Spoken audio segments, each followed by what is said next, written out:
So we've just picked up the K1200 RS. I think we've got it strapped down. I'm going to try and get it home.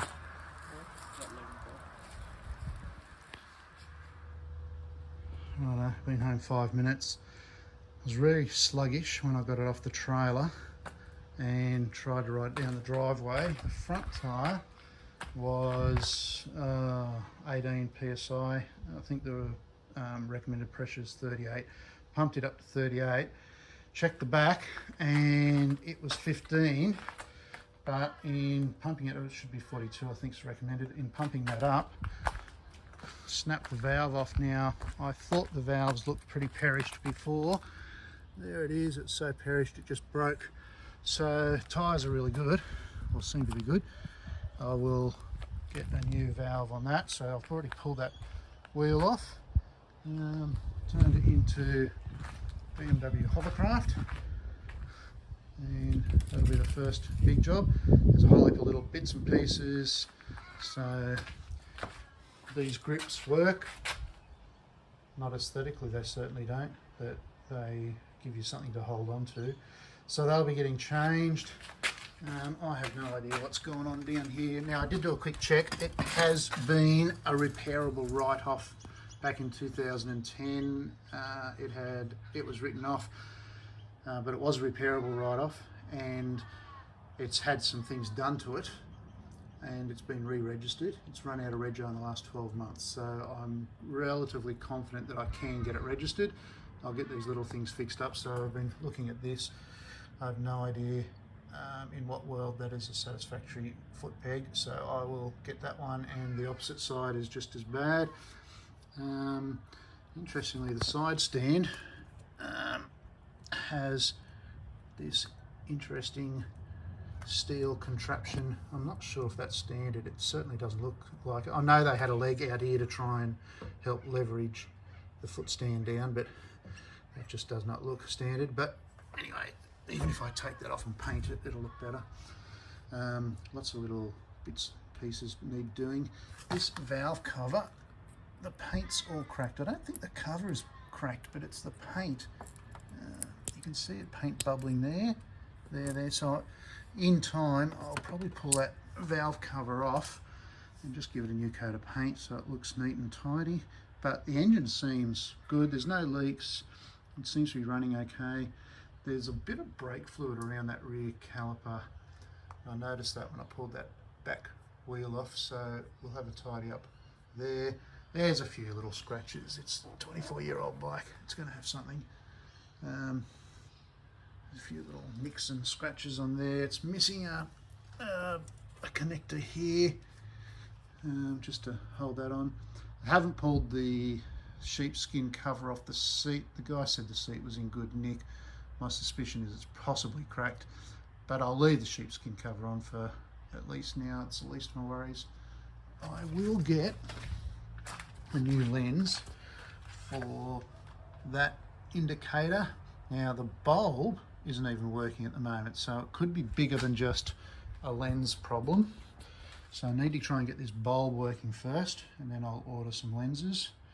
There's a few little bits and pieces here. That's not quite connecting up there, and I don't know why. Can you see that? It's a better shot. Don't know if there's meant to be a clip there or what. Anyway, generally all the electrics seem to be working on the dash. ABS light comes on and stays on, so maybe the ABS unit's not working. And these grips hit the actual tank, so I'm going to have a bit of a fiddle around. They are adjustable. Looks like they can slide back. That's a better shot. Looks like you can slide them back in that configuration, and I might even turn them out, so we might do that as well. Rightio. Rightio. We've got the first of the bits and pieces to fix the bike. The first one are these lens covers, or I don't know if that's the left or right. I think that's the right hand side. We'll put an orange bulb in both sides, and we'll put these tinted covers in. That's the right, and the left is already off because That was broken when I got it, and I've already put an orange or an amber lens in.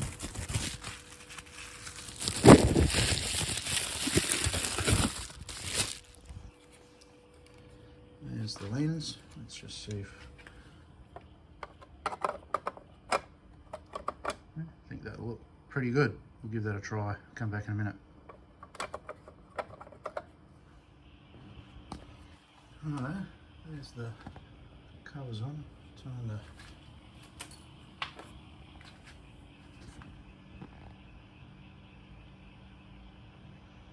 that's looking pretty good.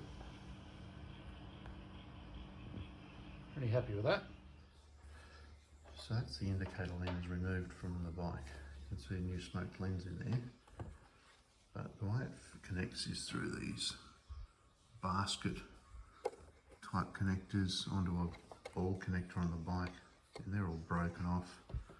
I watched it, well, didn't watch anything, I haven't watched anything yet. I've looked at a couple of pages on the web where a bloke has done what he calls the magnet modification. He replaces these three with magnets and puts a flat washer on the bike, or it might be vice versa. I can't remember which side the magnets go on. I think they're this side. I'll check again. I'm going to see if I can get these things out, and if I can do that, these might sit a little bit neater, because there's no way that's going to continue to stay on the bike. I noticed on the bike side, which I'll show you in a minute, it's just full of silicone that he's tried to put on, the previous owners tried to put on to hold them on. So this is the fairing side, and you can see whoever's had it before has tried to put silicone here to ensure that those little baskets on the mirror clip fit over these little connectors here. So we're going to follow the logic that I've watched online. It appears the magnets go on the mirror side and flat washers go on this side. I'm going to have to drill the mirror side out. I think this can be removed and replaced with a threaded screw and a flat washer. So I'm going to try and get this off first, and then we'll see how we go. Okay, all that silicone's removed, and now it's just a simple case of getting that's a 3mm Allen or hex in there and removing these. Now I'll replace these with the flat washers, and I'm going to bring you back when I've got some magnets and the pod sorted out. Okay, so I've bought some of these cabinet latch magnets. These are 22mm diameter. Only that portion there is magnetic. That's like just a steel pit to connect to. Now, I'll show you what I've done. The steel piece only I've connected into the fairing using a 5mm connector, and these are already countersunk, so they're not too bad.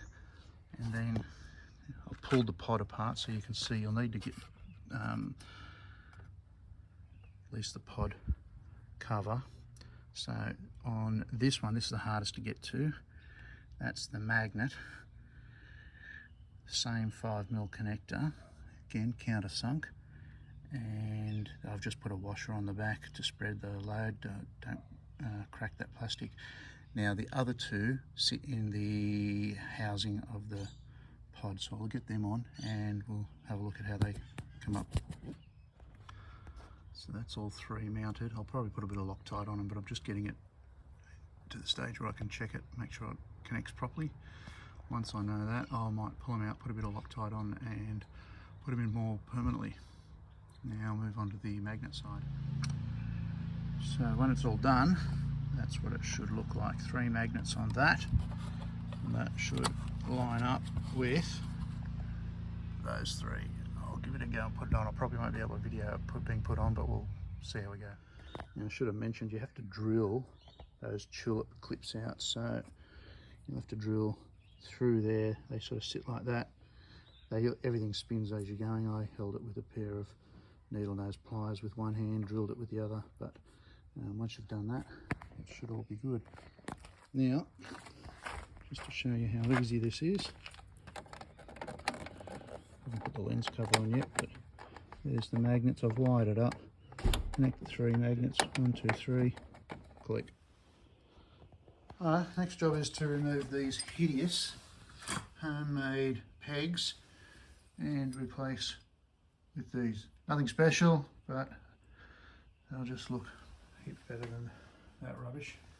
So we'll go and do that now. And that's pretty much it for this video. Just they're not quite perfect there. They work. I might have a play around with them later. Obviously, if you haven't changed foot pegs, there's nothing hard. Knock out that pin from that side. There's a bit of a circlip around there. Knock the circlip off, push the pins out, pull the peg and the spring out, replace the spring onto the new peg and reinsert the pin and circlip. Yeah, these came from China. I just wanted to put something on. Probably not the best pegs. We will sort that out later. As I say, that'll do us for this week. Oh, I did put a bit of paint on the center stand and the side stand. So little jobs. Next job is to try and fix this ABS light. Now that's meant to flash. It's not flashing. It's on solid. I know what's going on with BMW ABS brakes because I've got the GS. They flash for a few seconds on startup. It continues to flash until you start rolling, and the ABS senses that the wheel is moving because it needs to sense that piece there is actually moving. So I think we'll tackle that next, but that might be for another video. Thanks guys, see you later.